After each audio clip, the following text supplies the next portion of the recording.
سلامونه ملګرو، امید لرم چې ټول به روغ جوړ یاست او ژوند مو ښه روان وي. د یو نوي ویډیو د یو نوي موضوع سره بیا ستاسو خدمت کې حاضر یم. ملګرو، یو ورور پوښتنه کړې ده چې ما په کیس کې مانه غلطي شوې ده، ترجمان زما کیس غلط ترجمه کړی دی، څه غلط معلومات هغې کې اضافه شوي دي او ما خپل کیس وپرا ته لیږلی دی. زه اوس څه وکړم؟ ګورئ ملګرو، هر کله چې تاسو داسې یو مشکل سره مخ شئ، که ستاسو کیس Merci Sharik. ترجمان کوم اشتباه وکړي یا تاسو نه کوم معلومات په غلط ډول هلته ولیکل شي لاړ شي، نو تاسو د انټرویو په ورځ ورته یادونه کولی شئ. دغه غلطي تاسو د انټرویو په ورځ اصلاح کولی شئ. تاسو هلته په انټرویو کې ورته ویلی شئ چې دغه معلومات غلط تاسو ته راغلي، ترجمه شوي دلته ترجمان د وجې دغه غلطي شوې ده. هر څه د وجې چې دغه غلطي شوي، تاسو دغه غلطي په انټرویو په ورځ په انټرویو کې اصلاح کولی شئ. دغه ستاسو لپاره یو بهترین ځای دی چې تاسو خپله غلطي اصلاح کوئ. کوم د تشویش وړ خبره نه ده که چیرې تاسو د غلطۍ سره خپل کیس هلته لیږلی. هر کله چې تاسو انټرویو ته لاړئ وپراته، نو تاسو بیا ورته ذکر کولی شئ. تاسو ورته ویلی شئ چې زما په کیس کې دغه غلطي شوې ده، ترجمان د لاسه یا هر څه وجه چې او صحیح خبره دا ده یا صحیح معلومات دا دي چې کومه برخه کې تاسو مشکل لرئ یا غلط معلومات ستاسو تللي.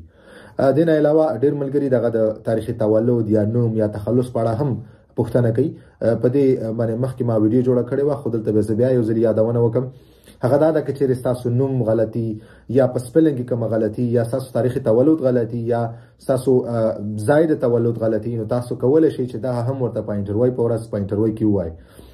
که چیرې تاسو انټرویو کې ووایئ، نو بیا ستاسو اکت د نسانس کې دا ستاسو نوم یا تخلص یا تاریخي تولد هر څه کې چې غلطي دا بیا سمېدلی شي.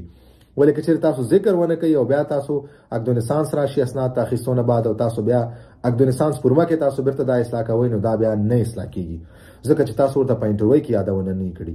نو دغسې که کومه غلطي هغه هم تاسو په انټرویو په ورځ په انټرویو کې تاسو د هغې اصلاح کولی شئ.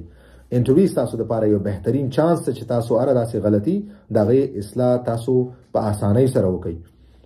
نو که کوم ملګري داسې کومه غلطي کړي، کیس لیږلی یا د ده په هر کله چې دلته د پناه غوښتنه کړې د په ریسیپیسي کې نوم غلطي او کیس یې لیږلی یا د نه بعد دته کتابچه ورکولی کېږي، نو تاسو کولی شئ چې خپل تخلص، تاریخي تولد، جای تولد، نوم، هر څه چې ستاسو غلطي یا هر کوم ستاسو د کیس په اړه کوم غلط معلومات لري، نو دا ټول تاسو د انټرویو په ورځ په انټرویو کې اصلاح کولی شئ.